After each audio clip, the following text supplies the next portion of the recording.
Today, the New Mexico District Attorney says it will file involuntary manslaughter charges against actor Alec Baldwin and the armorer for the film Rust for their part in the shooting death of cinematographer Halyna Hutchins. The DA first announced the charges against the two earlier this month. Since the shooting, both have maintained their innocence, with Baldwin's attorney slamming these latest charges as, quote, a miscarriage of justice. NBC News legal analyst Danny Cevallos joins us now to talk about this. So, Danny, the charges are set to be filed today, with prosecutors saying the two will be charged in the, quote, alternatives, what they're calling it. So talk to us about what exactly that means and what we can expect today.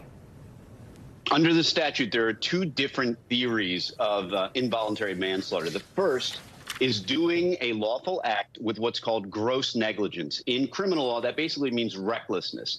The difference being that you're aware, conscious of the risk that you are undertaking. The other alternative is essentially a gun plus mere negligence. And mere negligence is just irrespective of what you thought in your head, you did something that fell below a standard of care. So in this case, the prosecution is electing to go under two different theories. And by the way, in interviews, the prosecutor also said that when it comes to charging him as an executive producer or as an actor holding a gun, their answer was both.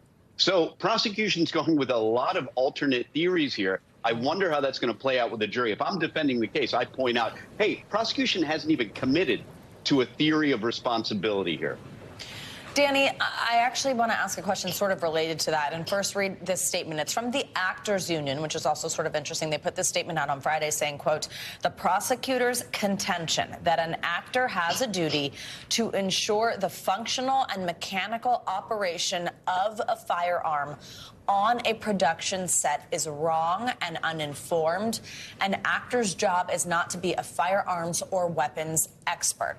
Couple questions here. So first of all, what does this mean coming from the Actors Union? Like, what kind of role do they play here? How much of an authority are they to say something like that? It sounds reasonable enough. But then what does that mean in terms of Baldwin's defense? Because it sounds reasonable enough, but then you bring in that producer question, which is what you just mentioned. And then what does that mean there?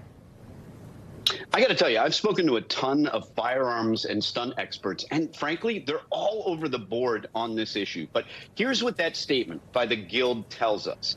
We already know that the FBI has issued a report. So the prosecutor, we can expect, will use experts to take the stand and say, based on my expertise, this was something, Baldwin's actions fell below the standard of care. They were reckless. But the fact that the Guild issues that statement tells us something very important. It means that the defense will be able to find an expert to say the opposite. And when that happens, a case becomes a battle of the experts. It's almost not about the underlying issues. It's about which expert the jury likes more, believes, and is able to digest their information better. It becomes a coin flip. A coin flip. Everybody's watching. Danny Cevallos, thank you so much. Thank you.